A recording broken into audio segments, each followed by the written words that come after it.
Today on the Career Q, we are speaking with John McConnell, who along with his wife, Virginia Rhodes, runs Jumpy Center at Pegasus Ranch on Whidbey Island near Seattle.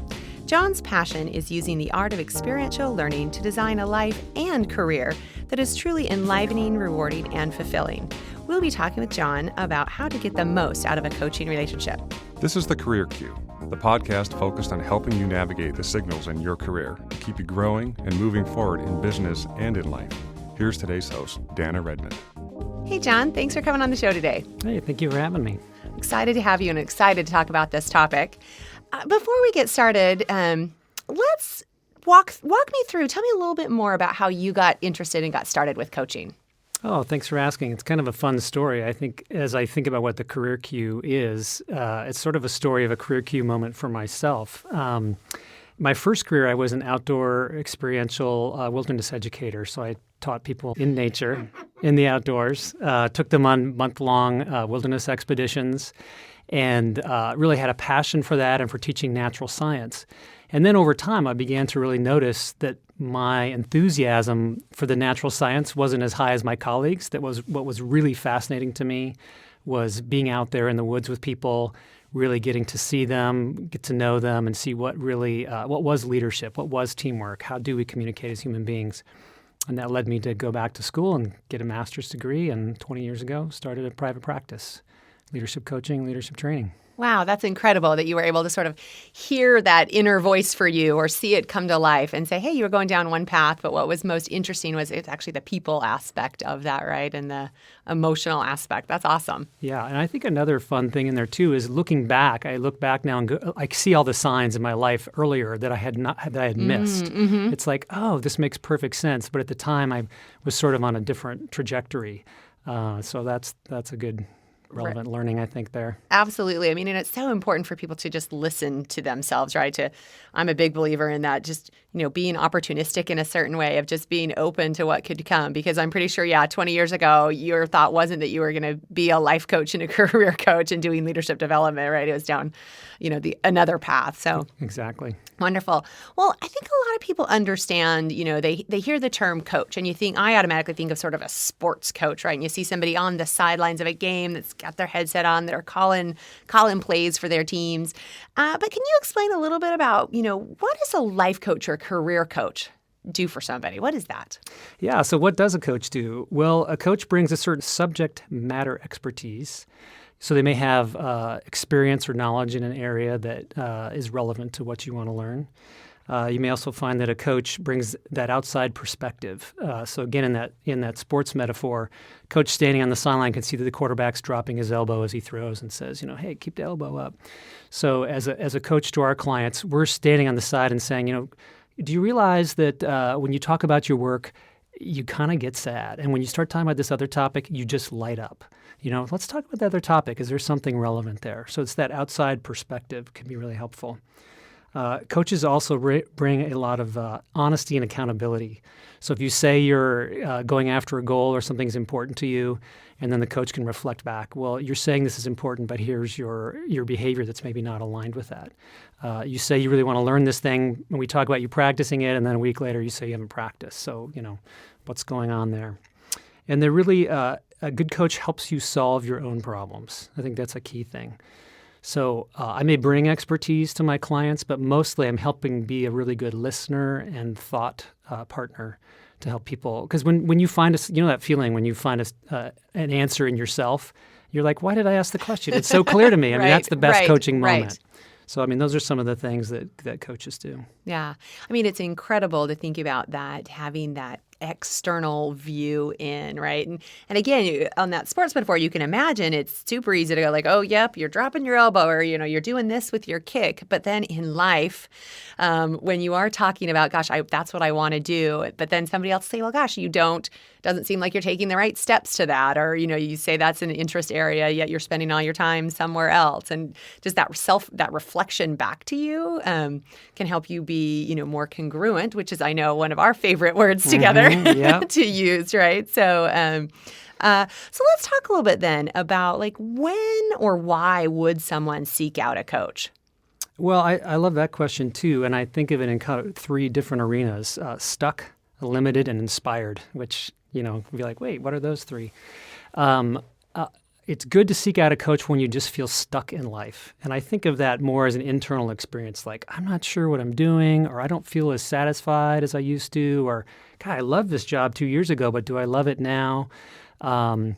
Or, gee, I had a lot of energy and enthusiasm, and now I'm not feeling that way. Or sometimes I know when I'm like a symptom of stuckness is I know what I want to be different, and I try to make things different, and nothing changes. So I think those moments in life where we feel stuck, that's where it's really good to get that outside perspective. Yeah. Someone to listen, challenge, explore, ask good questions. So I think of that as the first arena. The second arena is more of an external arena where you feel limited.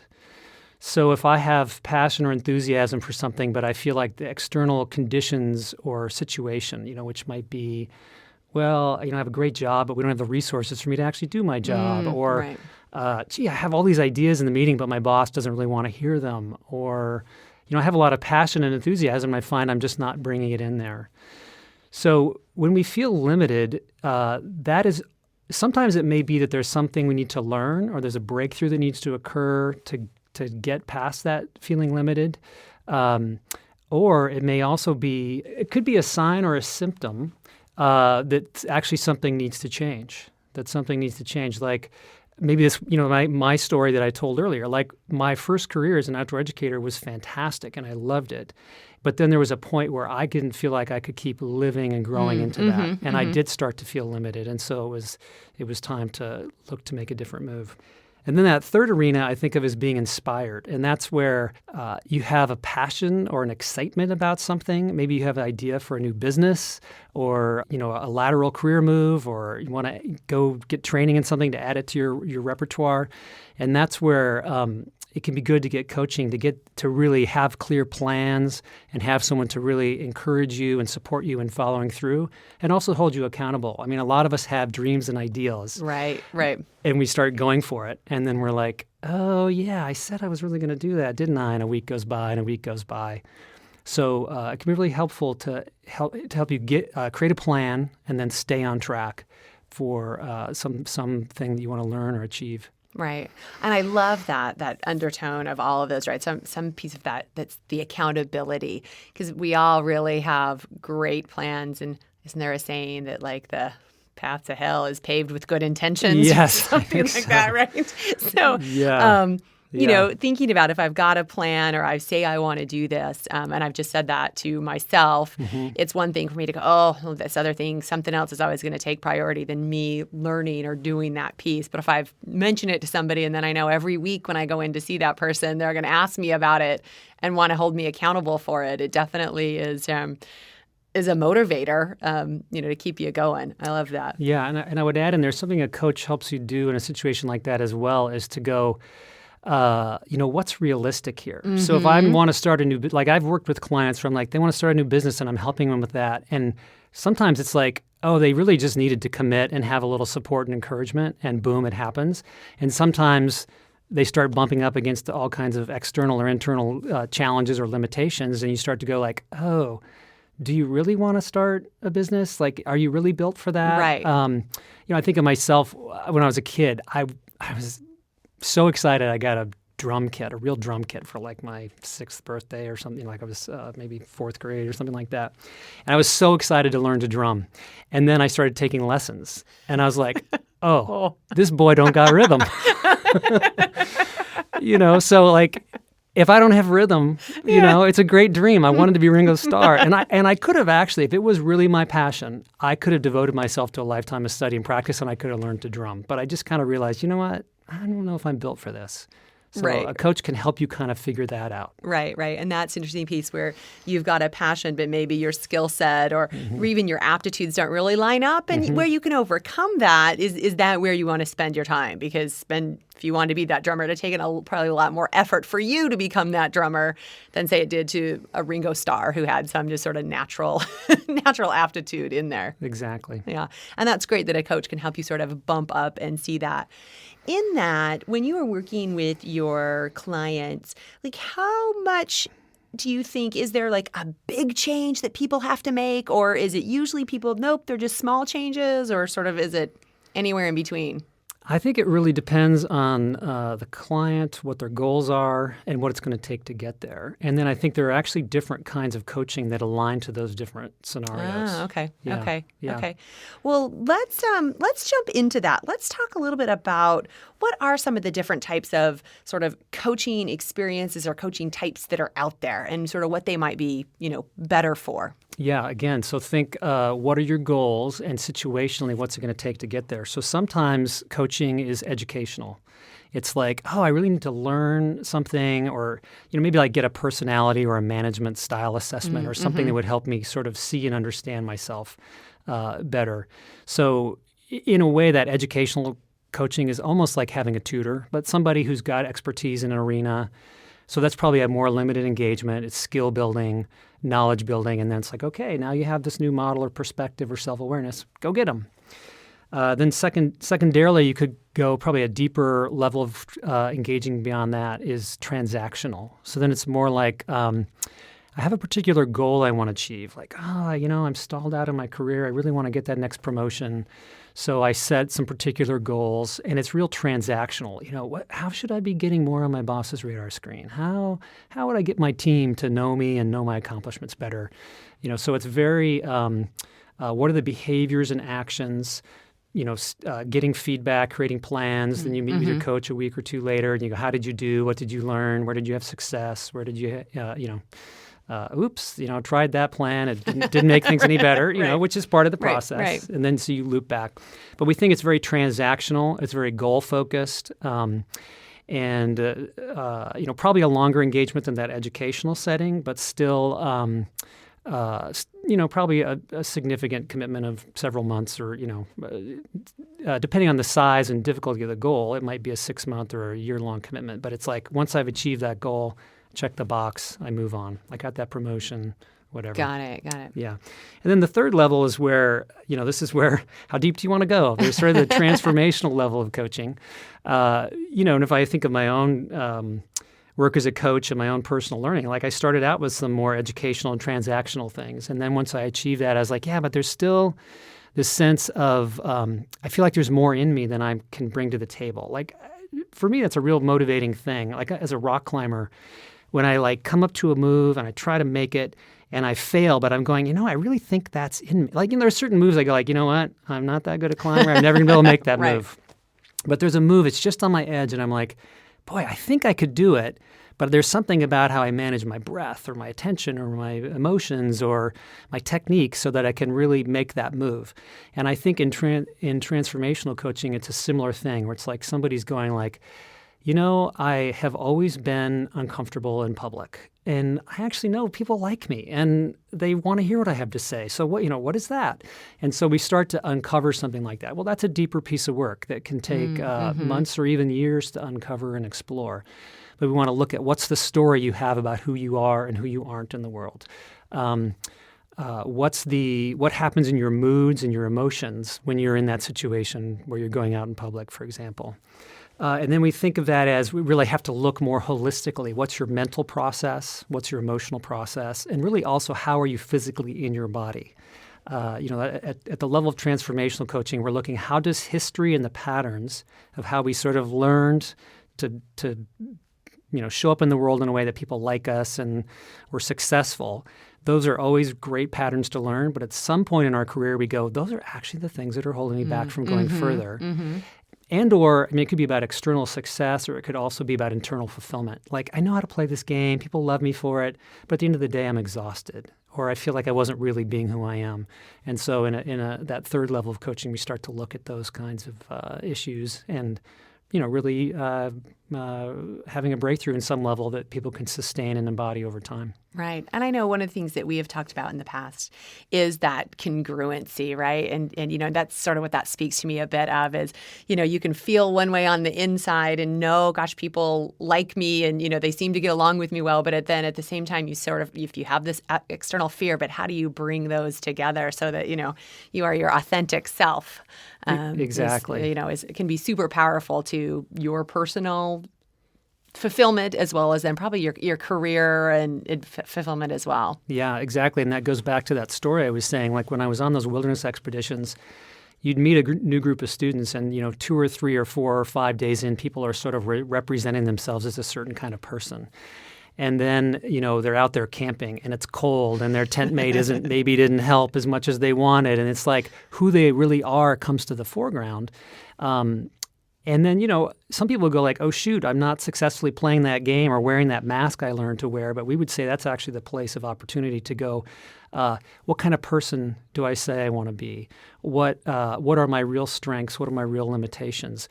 How will I embody those things in the world so that if I say I'm a person of that they can trust, that I engage in a way that people go like, yeah, I really trust John. I trust him to have my back or hold the rope for me if we were climbing a mountain together or something. Right. I mean, it's so important to sort of the know yourself and then how you're portraying yourself externally and making sure those are both going the way you want them to, I guess, right? So wonderful. But I'll make I'll make a plug actually for another podcast with my business partner and wife, Virginia, who works with horses.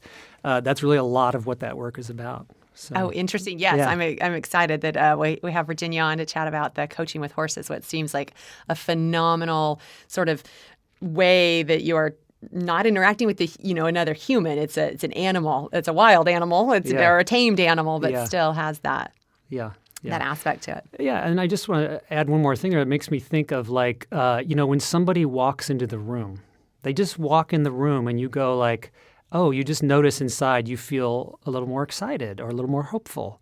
Or somebody else walks in the room and you go, gosh, the mood just got heavier in here. Oh, we were laughing and having fun and now all of a sudden we're really serious. So all of that is in that arena of like, how do we be a certain kind of person that inspires trust and collaboration and safety and, the ability to want to work together, and particularly as leaders to want to follow someone somewhere. Yeah, absolutely. And you've touched on, you've mentioned a bit of sort of, some of the outdoor experiences you had early on. Walk me through, what are some of the different, just like physical environments with which sort of, coaching can happen? Because I know you have led some, experiential trips down to like Patagonia and places, and those seem phenomenal. So there's that. And then there is, people coming just to your, office and sitting with you. So walk me through, what are some of those different environments and what do you think you get out of the different ones? Yeah, that's a great question. There are so many different types of coaching and the way different coaches work. Some coaches are much more intellectual, really about thoughts and ideas and insights and inspiration. A lot of that things we talked about earlier, getting perspective, really changing our mental models. One of my favorite moments in coaching is where someone goes like, yeah, that moment I did this and that and it was terrible. And you go like, oh, well, was it terrible? Maybe here's a different take on that. And you sort of replay the experience they had through a different mental viewpoint, and they go, oh, really? That was actually great, And, and this is not like making it up, like helping them see a totally different perspective. And so that's one type of coaching that really is in that mental, sense-making, insight-based. And, we're such intellectual creatures, so never want to underestimate or underplay the power of our intellects and our stories and our ideas. Then we also go like there's who we are as a person. What do we embody? The congruence we were talking about earlier, like how do we be real? People always say things like, well, be vulnerable. It's like, well, yeah, we're not really built to be vulnerable. We're built to protect ourselves. There's that wild part, that animal part of ourselves that says, no, don't be vulnerable. There's things out there that will eat you or kill you or make fun of you or something, right? We find ourselves feeling like we're back on the playground as a kid or something. So to learn those kinds of things, the coaching, you want it to start to be more interactional, more experiential. So there might be some physical exercises, some, role playing sometimes. Usually we'd think of it more like real playing, like we might play out a situation where you're sort of feeling real feelings. And then some kind of learning environment where it's more engaged with other people. So, at the Djempe Center, we do a lot of quote-unquote leadership trainings, but really they're almost like group coaching scenarios where people are interacting, giving each other feedback, seeing somebody do something really well that they want to do and learning from that, or doing something in front of, like, oh, I really want to try to be different in this way, and then they do something and then see the reaction, the positive feedback they get from others.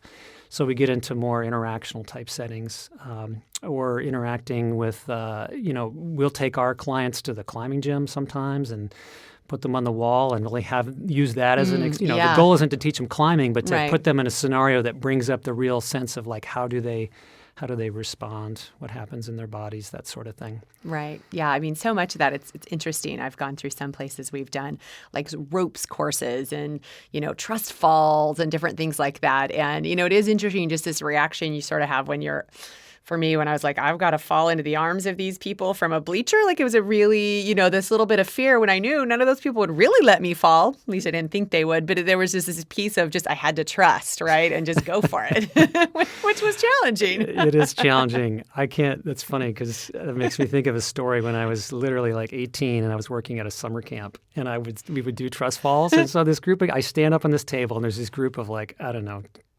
10-year-olds, 12-year-olds, and we're pretty small.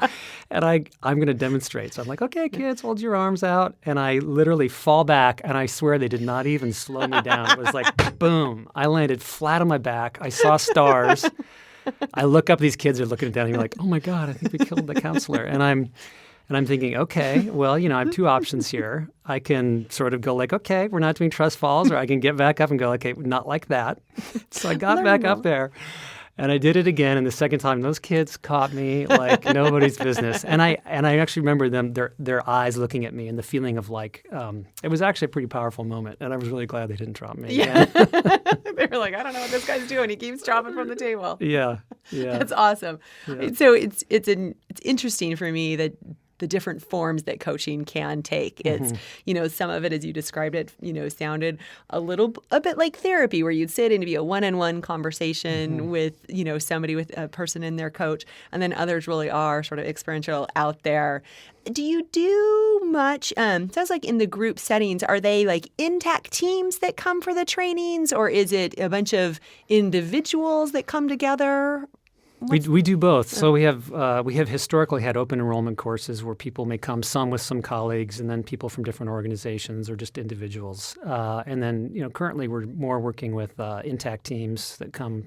So a leadership team for a business comes, and we work with them over a series of trainings over time. Right. It can either way is fine. But I want to go back to the statement you made a moment ago about counseling and coaching, because people have that question a lot. Yeah. If I could, I'd speak to that for a moment.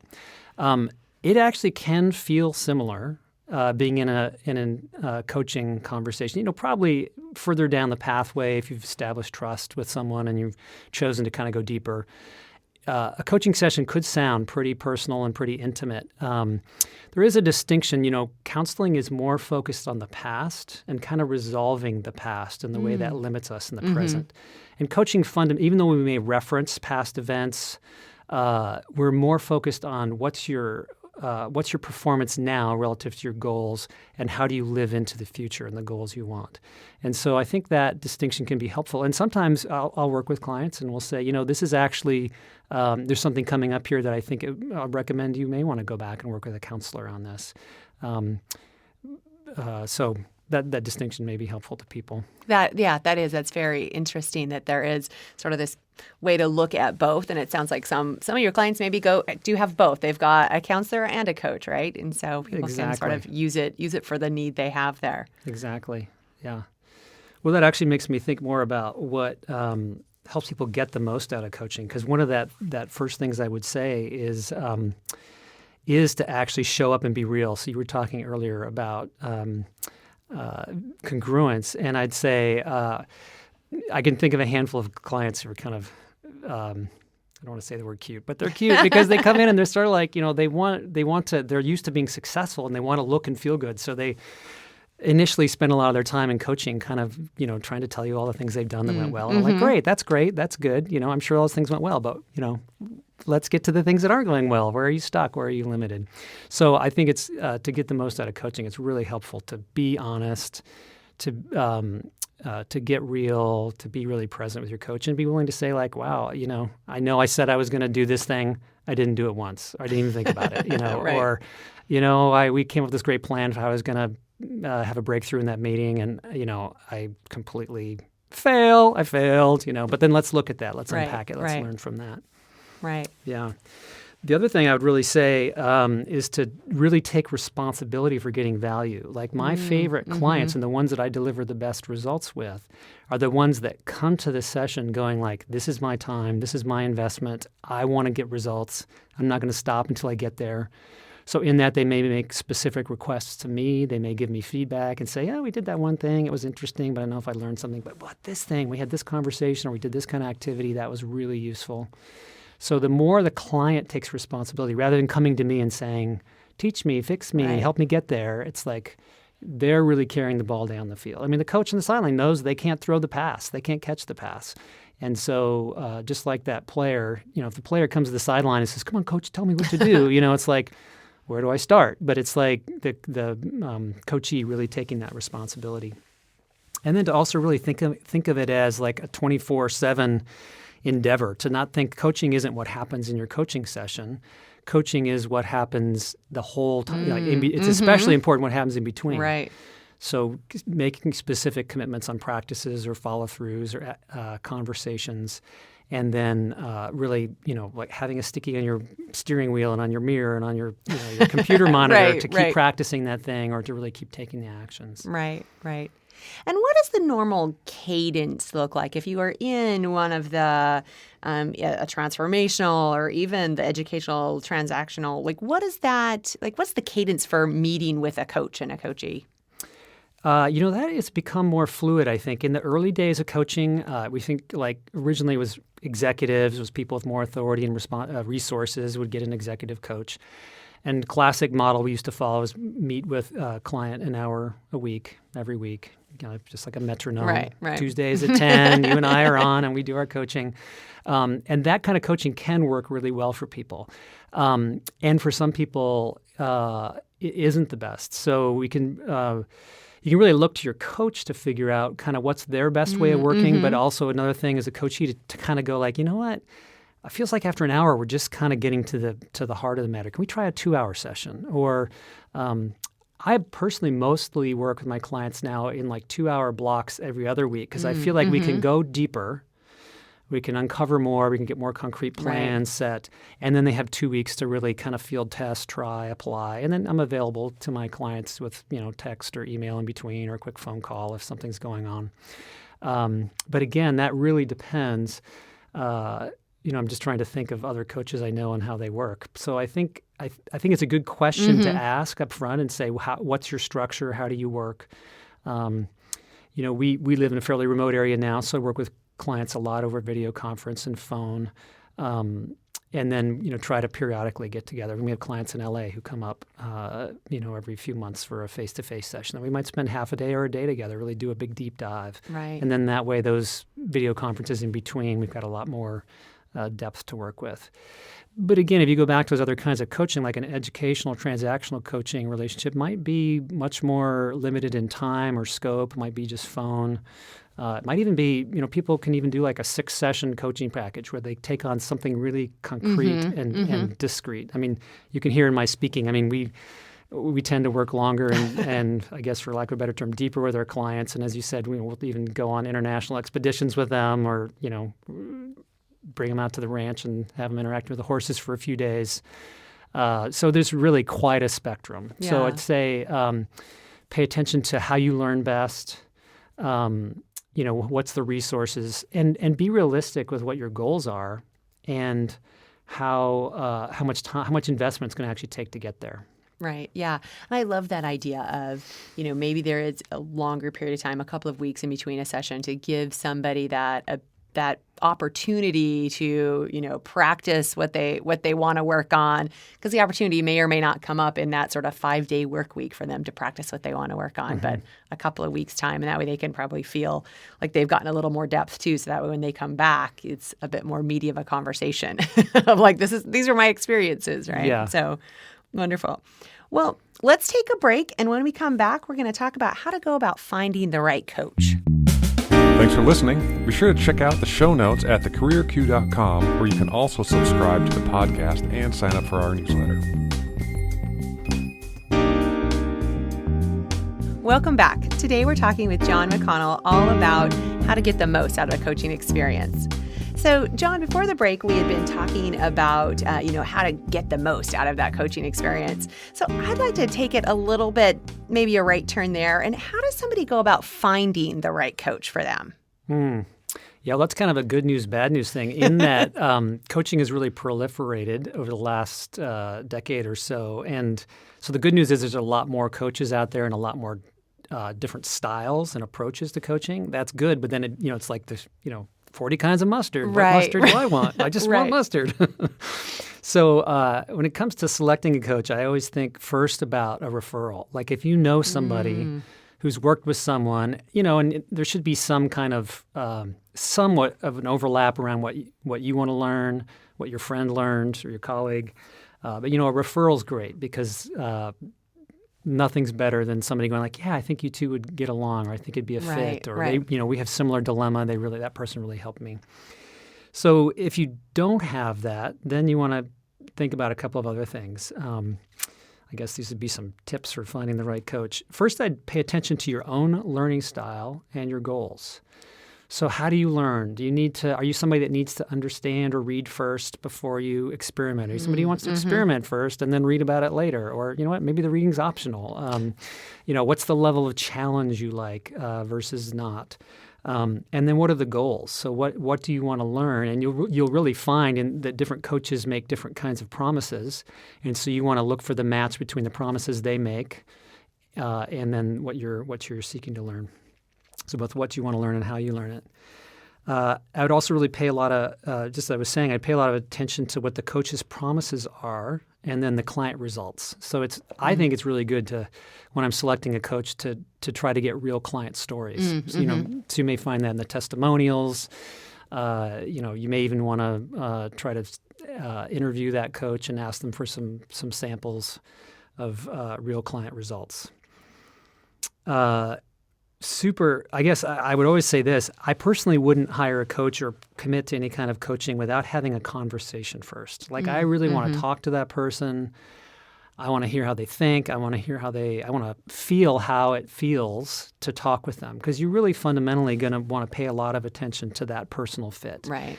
And there's a funny thing there because you want to feel a sense of trust, safety, ease, comfort, like, oh, this is somebody I really feel like I could be honest and, talk about my challenges and dilemmas and failures and be more vulnerable and all that kind of thing. But you also want to go, is this somebody that I would feel I'm okay being challenged by? So, I'm really not sure how other coaches do it. I will always make, an hour available to talk to a new client and hear their goals and hear their dilemmas. And I try to probe in there a little bit and go, how do you hold yourself back? Or what's the pitfall you keep falling into? And I'm sort of gauging their commitment level, their self-awareness. Somewhere in there, I probably actually try to do just a little bit of coaching with permission.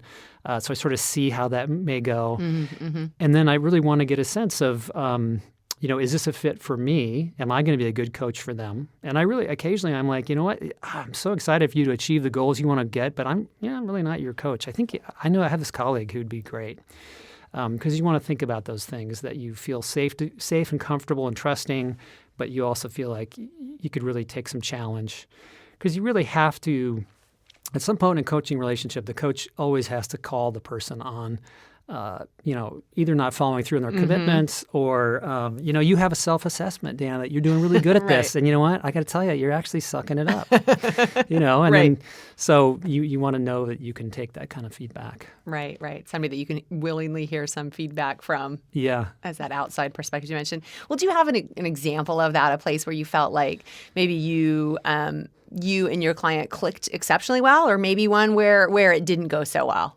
Actually, I have a great story recently where I was working with a client and, intellectually, he was very clear about his goals and what he needed to learn. And he was very articulate about that. And because he was articulate, I would start to push in on some of his assessments of his performance and what he was doing. And then he would start to get really defensive. And I was puzzled because it's like you're saying you want to get from A to B, but when you talk about going to B, you're arguing with me about, I'm like, I'm not the one who wants you to go to B. You're the one who wants to go to B. And so, it was actually a moment where I had to go like, oh, his his emotional capacity to understand that he was feeling threatened and he was getting triggered into defensiveness was more developed than he realized or even I realized. And so that was a good moment of me backtracking. And it was kind of a moment where I said, like, I was like, well, I can't push you or drag you where you want to go. You actually have to stop fighting me. Do you see that you're fighting me? And he was in the fighting phase. It's hard to stop fighting when you're fighting. But then at some point, he kind of goes like, we'd take a little break, and he looked at me. He goes like, "Why am I fighting you so hard? Why am I being so defensive?" So that was but that was the moment that built trust. And after that, our work together really took off. So I think that's one story that comes to mind. A totally different story. This one actually took place on one of those international expeditions. We took a group trekking to the base of Nanda Devi, which is a very sacred big mountain in the Himalaya in India. And we actually trekked up to a place called Zero Point, where this Indian holy man lives literally in a stone house under this giant boulder on the mountainside. And we had a great conversation with him.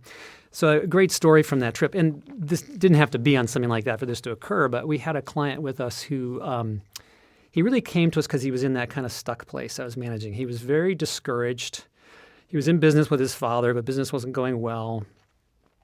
And he was sitting and he would be talking about his goals and his dilemmas and all that. And we just really noticed that he just was really slumped over. Like you can kind of picture that classic shape of someone who's discouraged.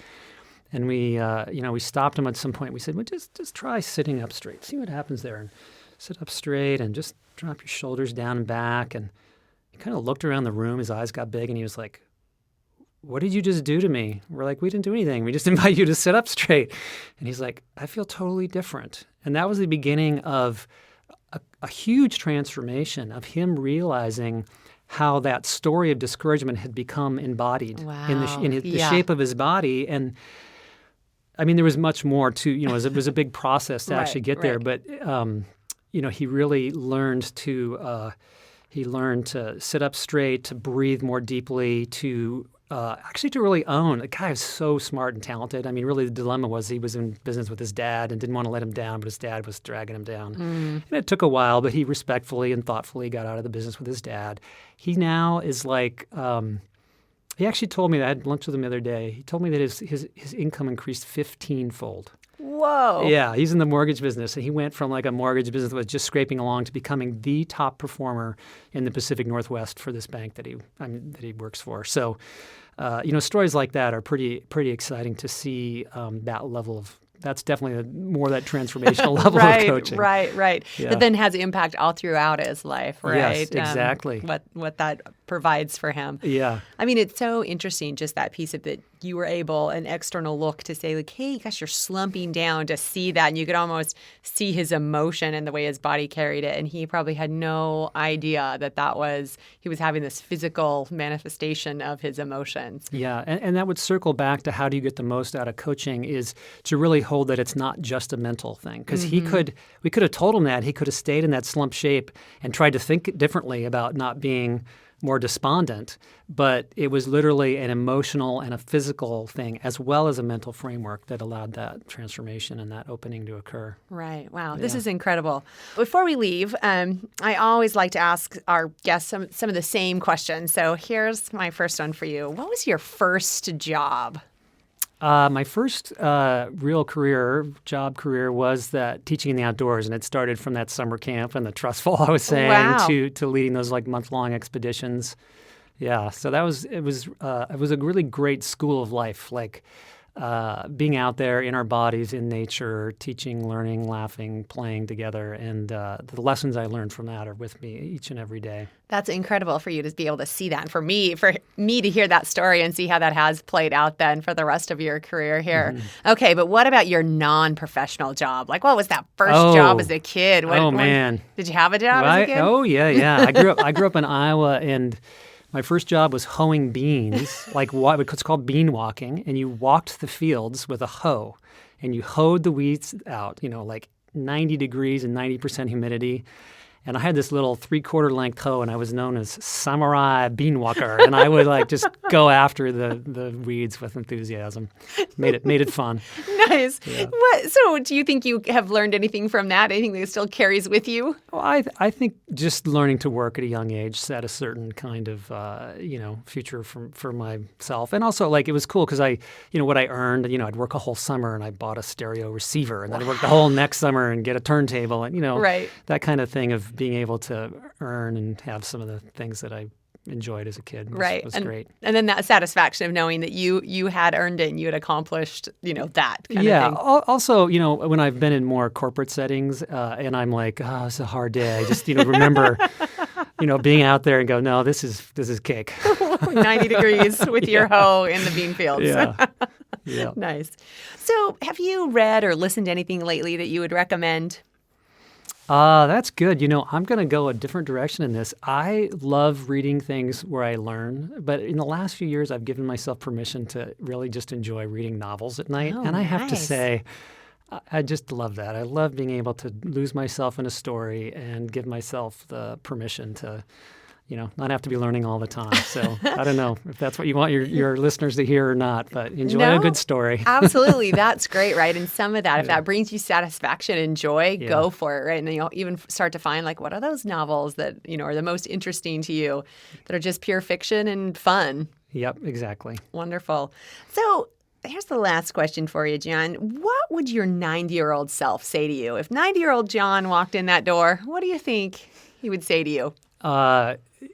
Definitely take it easy, but take it, and really trust that the heart. And this is something I really get from, I sit with clients through often some of the hardest, most challenging times in their lives, and I see people are so resilient, and we get through things. Mm-hmm. And I would just say, like, as a small business owner, we're busy most of the time, but in the 20 years of practice when things have been a little slow, and I've always been stressed about that, and then business picks up again, and I'm like, man, I really should have enjoyed that couple months where things slowed down. And I just was stressing. And my 90-year-old self would say, have faith, have trust. I love that, right? All it's going to work out. Yeah, that in the end, and I love that. Take it easy, but take it. Like, I love that motto, right? You got to be willing to jump into some things, but, don't stress so much about it. Exactly. Well, John, I have loved having this conversation with you. Thank you so much for coming on and chatting about, coaching and all the different coaching experiences that are out there. If our listeners want to learn more about you and your work at the Jempe Center, how can they do that? Probably the easiest way is go to our website, jempecenter.com. That's JEMPE Center.com, and you can track us down and find us there. Awesome. We'll have that information on thecareerq.com and also in our show notes. Wonderful. John, this has been absolutely fantastic. Thank you so much for coming on, and I look forward to getting in touch more with you. Thank you, and you're welcome. For our listeners, be sure to check us out on thecareerq.com. You can read the show notes and see contact information for John and the Jempe Center. Thanks for listening to today's episode. Be sure to head on over to thecareerq.com where you can get more information, show notes, and related articles to today's topic. Also, if you like what you're hearing, head on over to iTunes, subscribe to the podcast, and make sure you leave us a rating and review. We'd love to hear your feedback. Thanks again.